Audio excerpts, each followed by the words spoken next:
की ताण भूक हरपून आता सगळेजण भाजपला तडीपार करण्याच्या निश्चयाने मैदानात उतरलेत।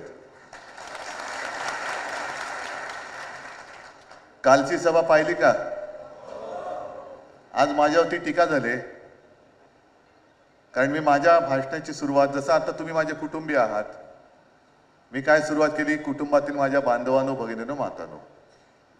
जाहीर सभा असते तेव्हा जे शिवसेना प्रमुखांनी एक पायंडा घालून दिलेला आहे की जमलेल्या माझ्या तमाम हिंदू बांधवांनो, भगिनींनो आणि मातांनो, आणि आता देशाला वाचवायचंय, लोकशाही वाचवायची आहे, म्हणून मी काल माझ्या भाषणाची सुरुवात केली ती जमलेल्या माझ्या तमाम देशभक्त देशप्रेमी बांधवांनो, भगिनींनो आणि मातांनो। आता हे बोलल्याबरोबर भाजपचे खुळखुळे वाजायला लागले। काही जणांच्या मानगुट्टीवरती जे भूत बसलेले आहे असे मोदी भक्त बोंबलायला लागले की उद्धव ठाकरेंची भाषा बदलली। मला त्या मोदी भक्तांना विचारायचं की तुम्ही देशभक्त नाही आहात का? आम्ही देशभक्त आहोत ना रे, आम्ही सगळे देशभक्त आहोत। अगदी इथे सुद्धा काही मुस्लिम बांधव आले असतील, प्रत्येक सभेत येतात, तेही देशभक्तच आहेत। पण ज्या भाजपच्या खुळखुळ्यांनी माझ्यावरती टीका केली आहे त्यांना मी विचारतोय की तुमचं हिंदुत्व म्हणजे काय? तुमच्या मोदी भक्त तुम्ही आहात की देशभक्त आहात? आम्ही देशभक्त आहोत, आम्ही मोदी भक्त नाही, हे आम्ही उघडपणाने सांगतो। आणि त्याच्यात मला काय लाज वाटण्याचं कारण नाही, लाज त्यांना वाटली पाहिजे, कारण त्यांना देशभक्त या शब्दावरती त्यांनी आक्षेप घेतलाय। देशप्रेमी, आम्ही देशप्रेमी आहोत। आणि आता तुम्हाला कळलं असेल की त्यांच्या डोक्यात काय किडे वळवळत आहेत। काल जे मी माझ्या भाषणात बोललो की त्यांनी जे मध्ये आता ते बंद झालंच पाहिजे, कारण आता जर का तुमच्या गावात तसा रथ आला तो तिथल्या तिथे अडवा, आणि पोलिसांनी कारवाई नाही केली तर तुम्ही कारवाई करा। तो रथ कोणता? मोदी सरकार। आता आचारसंहिता लागलेली आहे, आता मोदी आणि आपण सगळे एकत्र सारखे आहोत, त्यांना वेगळा नाही आणि आपल्याला वेगळा नाही चालणार नाही, खपून घ्यायचा नाही। आणि जर त्यांना प्रचार करायचा असेल तर तो सगळा खर्च हा त्यांच्या खात्यामध्ये लावला गेला पाहिजे। तुम्ही सगळेजण इथे तुमच्या समस्या भोगता आहात। मी तर शहरी बाबू आहे, मी शहरामध्ये तुमच्या समस्या वाचतो, ऐकतो, पाहतो, आणि जे जे गोरगरीब त्यांच्या समस्या घेऊन माझ्याकडे येतात त्यांना मातोश्रीवरती मी भेटतो सुद्धा। प्रत्येकांच्या समस्या वेगळ्या असतात, कोणाच्या कर्जाच्या असतात, कोणाच्या शेतीच्या असतात, कोणाच्या आणखीन कसल्या असतात, कोणाच्या राजकीय असतात।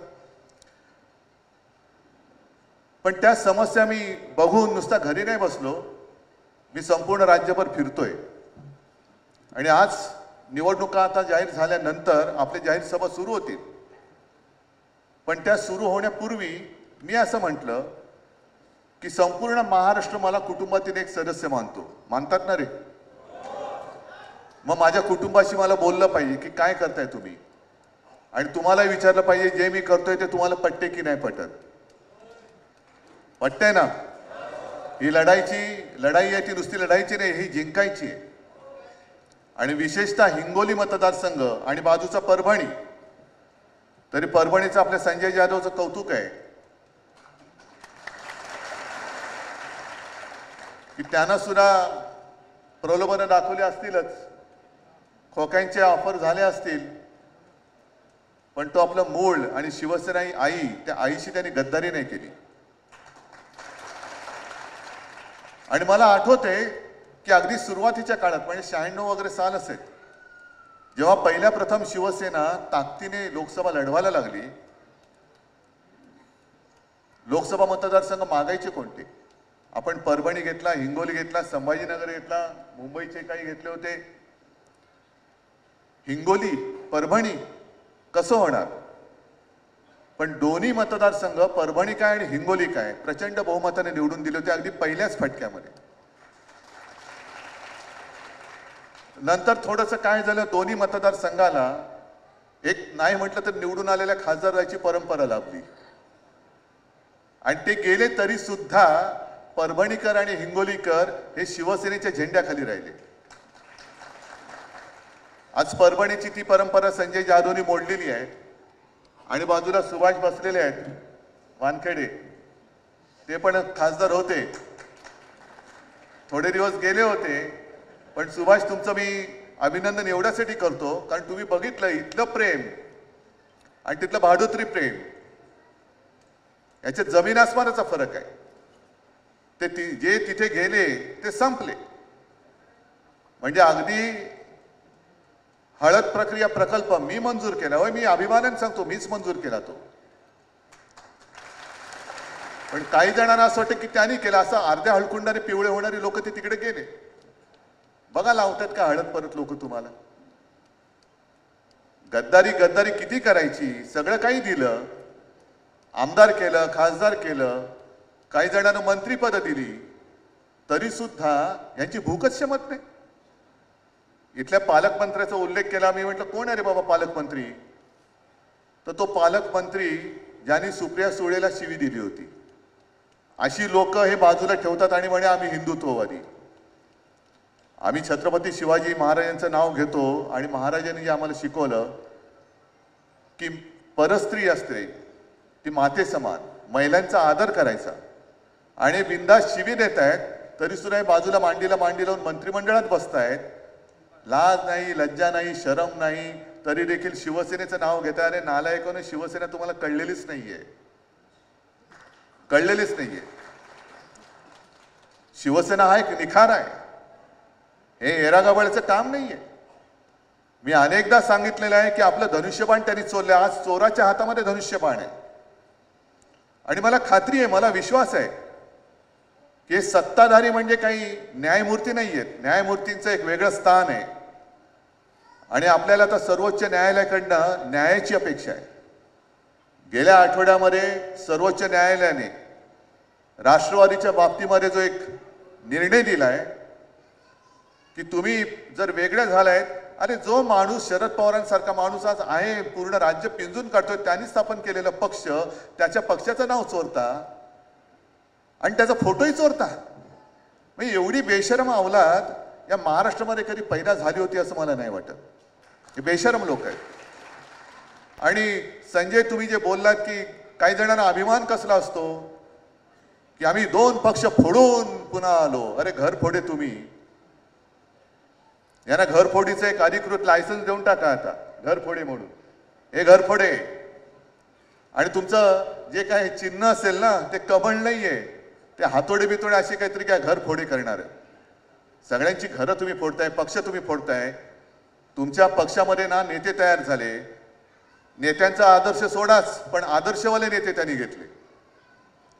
कारण काहीच नाही ना शिल्लक, ना विचार ना काही ना काही.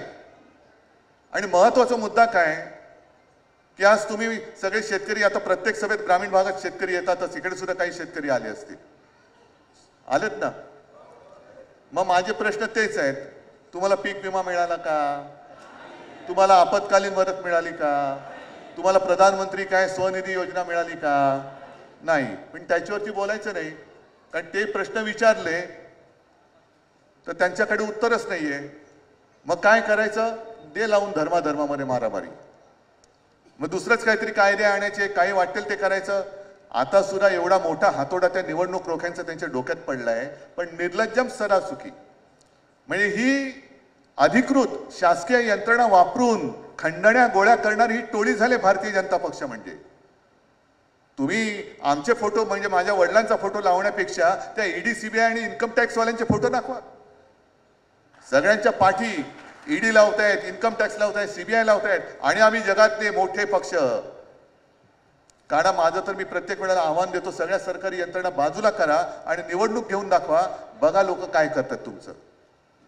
आणि दिवस सगळ्यांचे सारखे नसतात. आतापर्यंत तुमचे अच्छे दिन होते भारतीय जनता पक्षाचे, आणि मोदीजी जे सांगत होते 14 साली अच्छे दिन आएंगे, आता अच्छे ने आता सच्चे दिन आएंगे. आता खरे आपलं राज्य सुरू होतंय. कारण आपण सगळ्यांचा अनुभव घेतला, अगदी काँग्रेसचा अनुभव घेतला. आपल्याला, म्हणजे मलाही असं वाटलं होतं की हिंदुत्ववादी आहेत, देशासाठी काहीतरी करतील, पण देशासाठी काहीच केलेलं नाही. त्या सत्यपाल मलिकांच्या घरी सुद्धा धाडी टाकल्या. या सत्यपाल मलिकांनी जो एक बॉम्बस्फोट केला होता पुलवामाच्या बाबतीमध्ये, त्याला उत्तर कोणी नाही दिलं. मग त्यांनी उघड उघड सांगितलं की तो जो आपल्या लष्कराचा ताफा पाठवला जात होता तिकडे, हे राज्यपाल होते काश्मीरचे, त्यांनी सांगितलं की हा सगळा ताफा जो आहे तो हवाई मार्गाने पोहोचवला पाहिजे. नाही दिलं त्यांना बनवून. मग रस्त्याने जायचं असेल तर बंदोबस्त लावला पाहिजे, नीट चेकिंग केलं पाहिजे. काही केलं नाही. ते जवान देशाच्या रक्षणासाठी जे सैन्यात दाखल झाले होते त्यांना कोणतीही सुरक्षा दिली गेली नाही, कोणत्याही त्यांच्या रस्त्याची खातरजमा केली गेली नाही. आणि हे तिकडे पोहोचताना मध्ये त्यांच्यावरती आत्मघाती दहशतवादी हल्ला केला गेला आणि माझ्या भारत मातेचे जवान हे देशाच्या रक्षणासाठी तिकडे लढायला चालले होते, त्या घातपातामध्ये ते शहीद झाले. ही जबाबदारी मोदी सरकारची नाही. तुम्ही जे सांगताय मोदी सरकार, मग ही सुद्धा जी पापं आहेत, ही सुद्धा जबाबदारी आहे, ही सुद्धा मोदी सरकारचीच आहे. आणि सगळ्यात संतापजनक बाब जे सत्यपाल मलिक म्हणाले की हे जेव्हा त्यांना कळलं तेव्हा त्यांनी मोदीजींना फोन केला. तो मोदीजी होते जंगलात, जिम कॉर्बेट तिकडे उत्तराखंडच्या कुठल्या तरी जंगलात. त्यांनी सांगितलं की आप शांत रहो, कुछ बोलो मत. मग त्याची का नाही चौकशी करत? आमच्या साध्या साध्या कार्यकर्त्यांच्या मागे तुम्ही SIT लावता, हे लावता, ते लावता. मग सत्यपाल मलिक जे बोलले त्याच्या मागे चौकशी का नाही लावत तुम्ही?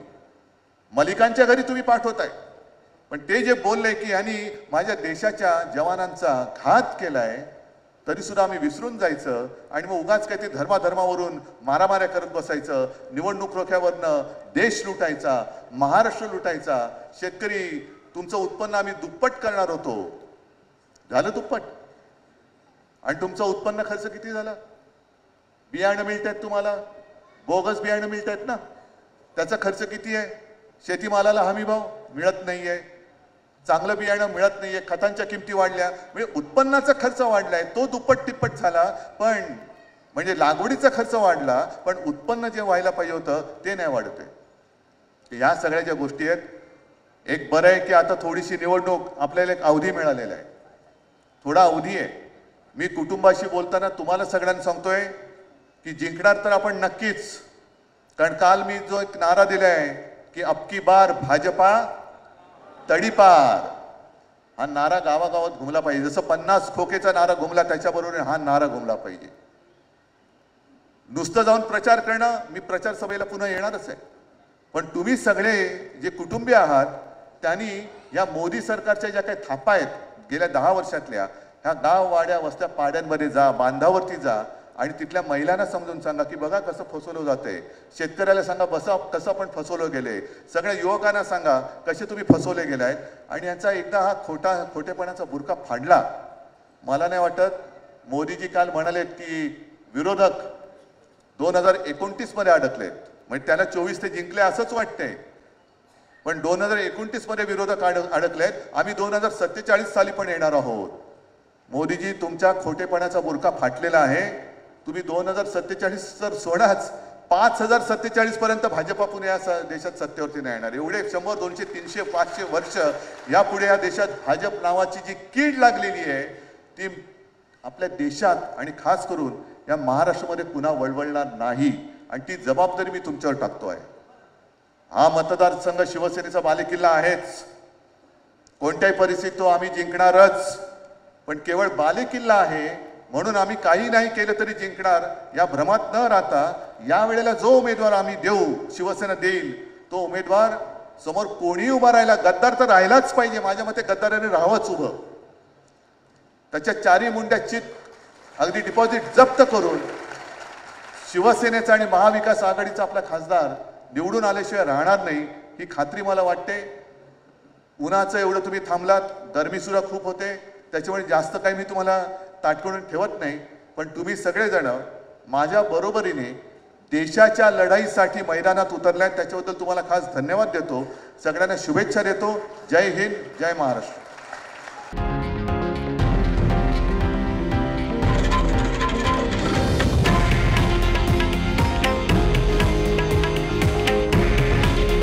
हे आहे देशातील नंबर 1 न्यूज नेटवर्क आणि आपण पाहत आहात TV9 मराठी. काळजी तुमची, हित महाराष्ट्राचं.